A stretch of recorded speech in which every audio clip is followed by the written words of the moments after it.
5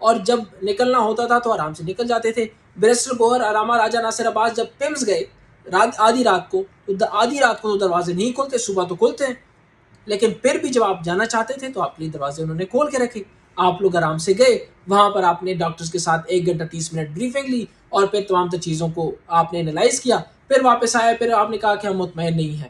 وہاں پر آپ نے کہا میں مطمئن ہوں، اور تمام تر چیزیں جو ہے وہ سیٹل ڈاؤن ہو جائیں گے۔ اچھا، ہمیں اس وقت سمجھ نہیں آئی، اور وہاں پر ہی انہوں نے کہا تھا بیرسٹر گوہر اور جو علامہ راجہ ناصر عباس ہیں، پھر اس میں کہہ دیا تھا کہ ٹھیک ہے، یہی علاج ہم بھی کرتے اور آپ بھی کرتے، جس طرح محسن نقوی نے کہا، اور مجھے فیل ہوا کہ اب مزید بڑھے گی، لیکن وہاں پر ایک بات وہ ہوئی کہ وہاں پر کہا گیا کہ ٹھیک ہے، ہمیں 1-2 دن دے دیں، تاکہ ہم ڈائریکٹلی یہ دھرنا نہیں ختم کر سکتے، ہم اپنا لائحہ دیں گے، تھوڑا سا وقت لگے گا، 1-2 دن لگیں گے۔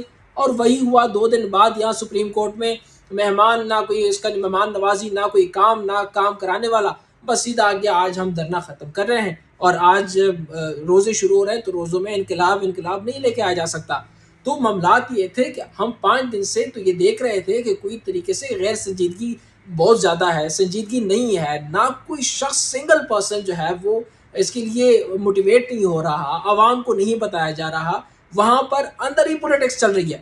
کے پی ہاؤس میں علی امین گنڈاپور، شیر افضل مروت، سہیل افریدی کے درمیان اپنے ہی گربان میں وہ پڑے ہوئے ہیں، کوئی اس کو برا کہہ رہا ہے، کوئی اس کو ٹھیک کہہ رہا ہے، کوئی محسن نقوی کی تعریف ہی کر رہا ہے جو 24 نومبر میں معاملات ہوئے، کوئی جو ہے وہ کہہ رہا ہے کہ وہ 2 لوگ مرے، وہ کس نے مروائے۔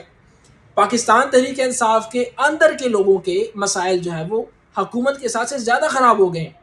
علی امین گنڈاپور اپنا لائحہ عمل تیار کر رہے ہیں، اچانک سے علی امین گنڈاپور 2 ہفتوں بعد، 3 مہینوں بعد اٹھ کے پہلے گوڑوں کو جو ہے وہ تربیت دیتے تھے، اور وہاں سے اٹھ کے آ گئے کہ آج جو ہے وہ دھرنا ہے، تو وہاں بیٹھ گئے۔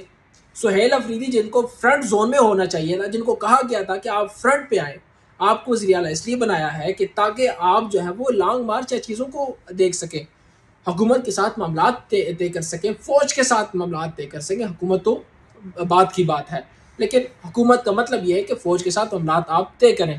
لیکن سہیل افریدی بیک فٹ پہ چلا گیا، اور جو پرانا کھلاڑی تھا جس کو کہا جا رہا تھا کہ یہ فکسڈ ہے، یعنی کہ علی امین گنڈاپور وہ فکس ہے، وہ آگے آیا، وہ تمام طرح انٹرویوز دے رہا تھا، وہ لائحہ عمل دے رہا تھا، وہ کھانے کی چیزوں کا دیکھ رہا تھا، وہ اٹھنے کا دیکھ رہا تھا، وہ سونے کا دیکھ رہا تھا، وہ کون کہاں جائے گا وہ دیکھ رہا تھا، ابھی کون جائے گا، کیوں جائے گا، کس لیے جائے گا، کس کے لیے جائے گا، وہ ڈیسائیڈ کرے گا۔ لیکن سہیل افریدی کا کردار کہاں ہے؟ سہیل افریدی کا عشق عمران والا جو معاملہ تھا وہ کدھر چلا گیا؟ اس حوالے سے ہم سب پریشان تھے کہ بھائی یہ ہو کیا رہا ہے، معاملات جا کس طرف رہے ہیں؟ آیا پاکستان تحریک انصاف کا لائحہ عمل مختلف ہو رہا ہے یا ڈیل ہو گئی ہے؟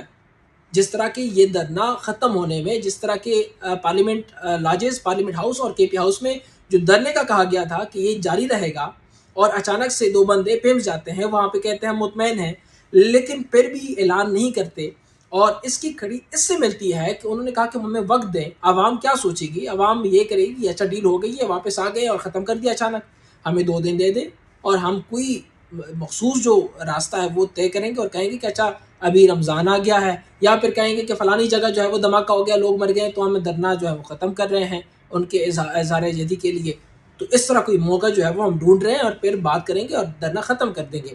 حالانکہ اس دھرنے سے حکومت کا 1 روپے کا بھی نقصان نہیں ہوا، نہ کوئی راستہ بند ہوا، راستے جو بند ہوئے وہ کے پی میں ہوئے، جو اناج اور تمام تر چیزیں جو کہ خوشل گڑھ پل اور دیگر راستوں سے کے پی کی طرف جاتے تھے، وہ راستے بند کیے، رمضان آنے والا تھا، اور مہنگائی جو ہے وہ بڑھ گئی، جبکہ بجلی، گیس اور دیگر چیزیں جو کے پی سے پنجاب کی طرف آتی وہ انہوں نے کھلی رکھی، یعنی کہ جو وہاں سے آتی تھی جو چیزیں امپورٹنٹ ہیں، جس طرح بجلی، گیس اور دیگر چیزیں، ان کا بٹن انہوں نے آف نہیں کیا، ان کا بٹن جو ہے وہ انہوں نے آن ہی رکھا کہ بھئی یہ چلتے رہیں۔ لیکن یہاں سے جو وہاں جا رہا تھا، کیونکہ پنجاب ایک زرعی زمین ہے، یہاں سے اناج چیزیں ہیں، گھی، جو کہہ سکتے ہیں کہ چینی ہو گئی، یا پھر جو آٹا ہو گیا، اس طرح کی چیزیں جو ہے وہ جو پنجاب سے کے پی جانی تھی وہ انہوں نے روک دی، یعنی کہ ان کے لوگوں کے لیے، کے پی کے لوگوں کے لیے مشکلات پیدا کی، لیکن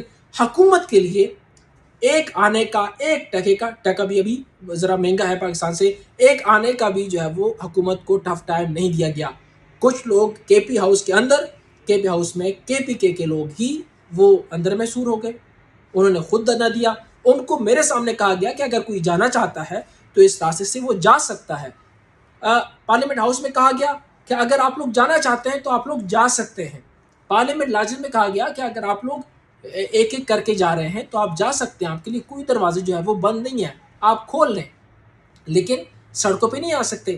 اچھا، انہوں نے وہ مان لیا کہ ہم سڑکوں پہ نہیں آئیں گے، ٹھیک ہے، ہم ادھر ہی بیٹھے ہیں اور ہم ادھر سے کہیں بھی نہیں جا رہے. تو مجھے یہ بتائیں کہ جب آپ پارلیمنٹ ہاؤس کے اندر 3 دن 4 دن جس میں پارلیمنٹ ہاؤس بند ہوتا ہے، نہ کوئی اجلاس ہوا، نہ کوئی کمیٹی ہوئی، نہ کوئی سسٹم ہوا، آپ اندر رہیں، اس سے حکومت کو کیا فرق پڑ رہا ہے؟ آپ کوئی وہاں پہ بلب گائیں گے، وہاں کا پانی جو ہے وہ استعمال، وہاں پہ جو بجلی ہے وہ تو 24 آور ویسے ہی چلتی رہتی ہے. آپ نے حکومت کو نقصان کیا پہنچایا؟ آپ نے حکومت پر پریشر کہاں، کیوں، کس ٹائم ڈالا؟ ہمیں 5 دن میں تو یہ چیزیں نظر نہیں آئی. نہ آپ نے اسلام آباد راولپنڈی میں کہیں روڈ بلاک کیا، نہ تو آپ نے ٹائر جلائے، وہی پرانے جو طریقہ کار تھے اس سے بھی آپ زیادہ گر گئے. یعنی کہ علی امین گنڈاپور کم از کم یہاں پہ ایک جو ٹریلا ہے وہ تو لے کے آ جاتا، اس کے چائے بعد وہ باغ ہی جاتا. لیکن آپ نے تو اپنے لوگوں کو، کے پی کے لوگوں کو نقصان پہنچایا. حکومت کو 1 سیکنڈ کا بھی ٹف ٹائم آپ نے نہیں دیا. حکومت نے آپ کو کہا کہ آپ بیٹھے، آپ سے مجھے کوئی فرق نہیں. یعنی کہ پہلے دن آپ کو جو کہا گیا کہ ہم بندہ لے کے آئیں گے، مذاکرات کے لیے چیزیں کریں گے. طارق فضل چودھری آیا تھا کہ میں نے شہباز شریف کی طرح میں بات پہنچاؤں گا اور رانا ثناء اللہ آئے گا، آپ سے ڈیل کرے گا. 5 دن میں رانا ثناء اللہ کہیں نظر نہیں آیا. اور دوسری بات یہ ہے کہ اندرونی اختلافات اتنے زیادہ ہو گئے ہیں کہ علی امین گنڈاپور، شیر افضل مروت اور اس کے ساتھ جو سہیل افریدی ہیں اور اس کے علاوہ جو شاہد خٹک ہیں، ان کے درمیان ہی معاملات خراب ہو گئے. ایک دوسرے کی گربان پکڑ کے چل رہے ہیں کہ بھائی تو نے یہ کیوں کیا، آپ نے یہ کیوں کیا. اور پھر اس کے بعد یہ تو اندر کی بات چلی گئی جو کہ پی ٹی آئی کے اندر کی بات ہے. تحریک تحفظ آئین پاکستان سربراہ جو محمود خان اچکزئی ہیں، ان کے ساتھ معاملات خراب ہو گئے. وہ وہاں پہ ایک اور لائے عمل دے رہے ہیں، علامہ راجہ ناصر عباس کچھ اور کہہ رہے ہیں، اس کے سلمان اکرم راجہ ایک الگ توپوں کا رخ جو ہے وہ کسی اور کی طرف لگائے ہوئے ہیں. اور دوسری بات یہ کہ پارلیمنٹ لاجز میں کوئی لیڈ کرنے والا نہیں ہے، وہاں پر بیٹھے ہوئے ہیں جی جو نماز کے لیے رکھتے ہیں اس پہ بیٹھے ہوئے ہیں، اور وہاں پہ چیزیں آ رہی ہیں، جو اندر سے چیزیں وہ کھا رہے ہیں، بیٹھے ہیں، اور کوئی جو ہے وہ جب تک جاتا ہے تو پارلیمنٹ لاجز کے اندر کمرے میں گھس جاتا ہے اور سو جاتا ہے. اور اس کے بعد کے پی ہاؤس میں اپنا معاملات ہیں. اور تیسری بڑی چیز یہ سامنے آئی کہ اڈیالہ جیل جو گئے تھے پاکستان تحریک انصاف کے بانی چیئرمین عمران خان کی بہنیں، وہ وہاں سے اٹھ کے آگے پریس کانفرنس، ان کا بیانیہ ان کے بیانیے سے 1000 ڈگری سینٹی گریڈ یا کہہ سکتے ہیں 1000 ڈگری مختلف تھا. اور یہ خود حیران تھے کہ بھائی ہم لائے عمل دیں تو کس طرح دیں. اب وہ کہتے کہ خان نے ہمیں سلیکٹ کیا ہے، محمود خان اچکزئی کو، اور ہم فیصلہ کریں گے. لیکن مجھے یہ بتائیں کہ آپ عمران خان کے ساتھ ان کی بہنوں سے زیادہ وفادار ہیں؟ اگر وفادار ہیں تو اب تک کچھ کیا کیوں نہیں؟ آپ 5 دن آپ نے دھرنا دیا، حکومت کو رتی برابر ٹف ٹائم دیے بغیر آپ وہاں بیٹھے رہے اور خود ہی اٹھ گئے. یہ کون سا احتجاج تھا؟ یہ کون سا دھرنا تھا جس میں آپ نے اپنے لوگوں کو ہی نقصان پہنچایا اور اپنے اندر جو مسائل تھے، اپنے اندر جو پولیٹکس آپ کی پارٹی کے اندر چل رہی تھی، اس کو آپ نے ایسے چیر پاڑ کے باہر رکھ دیا تاکہ لوگوں کو پتہ چلے کہ بھئی یہ پارٹی تو اندر ہر تیسرا بندہ چوتھے بندے سے اختلاف رکھتا ہے. آپ کے اندر جو مشر ہے، یا کہہ سکتے ہیں کہ آپ کے اندر جو لیڈر ہے، جو لیڈ کرنے والا ہے، وہ ایک نہیں ہے، وہ 135 لیڈرز ہیں. ایک کہتا ہے کہ وہ روڈ بلاک کرو، ایک کہتا ہے وہ روڈ بلاک کرو، لیکن 5 دن کے اندر کوئی روڈ بلاک نظر نہیں آیا.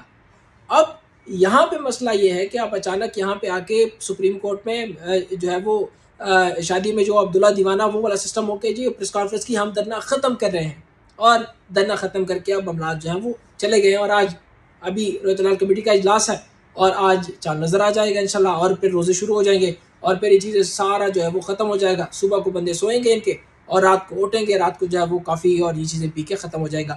اور پھر مسئلہ یہ ہے کہ عید کے بعد کیا لاہ عمل ہوگا. یہ آزادی اور موت، آزادی یا موت والا سسٹم جو ہے وہ تو میرے خیال میں جنت میں تبدیل ہو گیا. اب تک کوئی لاہ عمل نہیں آیا. اچھا، ٹاسک فورس بنائیں گے، کس طرح کا بنائیں گے؟ 5 دن میں آپ نے کیا کیا؟ آپ نے 5 دن میں کوئی ایسا فیصلہ نہیں کیا جس کے تحت کہہ سکتا ہو بندہ کہ آپ نے حکومت کو ٹف ٹائم دیا. کہاں دیا، کیوں دیا، کس لیے دیا، اور کون آپ کے پاس آیا، کب آیا، کیوں آیا، یہ ہم نے دیکھا نہیں. ہم نے صرف یہ دیکھا کہ آپ کے 13 مشران ہیں، اور 13 مشران جو ہے وہ ایک ایک اندر جو ہے وہ گربان میں دیکھ رہے ہیں اور اس کو گھسیٹ رہے ہیں. اور اب تک یہ ہے کہ معاملات بالکل خراب ہو چکے ہیں، اور عوام جو ہے وہ خود کنفیوز ہے کہ جو ویڈیوز ٹویٹر اور فیس بک اور چیزوں پہ آتی ہیں یہ کہاں کی ہوتی ہے. یہ آپ کے 3 سال 5 سال 6 سال پرانی جو ویڈیوز ہیں، جو کہ 5 5 لوگ ہوتے ہیں، وہ والی ویڈیوز جو ہے وہ ٹرینڈنگ میں چل رہی ہوتی ہے. اور یہاں پر مسئلہ یہ ہے کہ یہاں پہ کسی کو بھوک لگی، نیند آئی تو اپنے روم میں چلا گیا، اور معاملات جو ہے وہ ختم. پھر جب اٹھا تو پھر دوبارہ سے کیمرے کے سامنے 2 3 باتیں کی اور پھر چلا گیا. اب تک یہ سچویشن ہے کہ 5 دنوں میں ہمیں سمجھ نہیں آئی کہ کون سا انقلاب ہے اور یہ کب لانا ہے. اور انقلاب اگر لایا جاتا ہے، وہی مجھے ایک چیز یاد آتی ہے کہ ایک شخص کہتا ہے، وہ باہر نکلا تھا، وہ کہتا ہے ہمیں پولیس ڈنڈے مار رہی ہے، ہم انقلاب کیسے لے کے آئیں. تو ان کا بھی انداز وہی ہے کہ پولیس جو ہے وہ ان کو ڈنڈے مار رہی ہے، تو انقلاب کیسے. انقلاب تو تبھی لایا جا سکتا ہے جب آپ کے ظلم زیادتیاں اور مصائب جو ہے وہ زیادہ بڑھ جاتے ہیں، اور آپ کو اتنی تکلیف دی جاتی ہے کہ آپ پھر بھی رکتے نہیں ہیں اور آگے چلے جاتے ہیں، انقلاب لے کے آتے ہیں. انقلاب ڈنڈوں کے بعد ہی لایا جا سکتا ہے، لیکن یہاں پر مسئلہ یہ ہے کہ وہ شکایت کر رہے ہیں کہ ہمیں ڈنڈے کیوں مارے جا رہے ہیں. اب تک کے لیے یہی ہے. مزید تفصیلات جو ہوں گے وہ روزوں کو درمیان میں بھی اس طرح کے آنے والے دن میں جو بھی کچھ ہوگا ہم آپ کو بتائیں گے. تب تک مجھے دیجیے گا اجازت. اللہ نگہبان. پاکستان زندہ باد.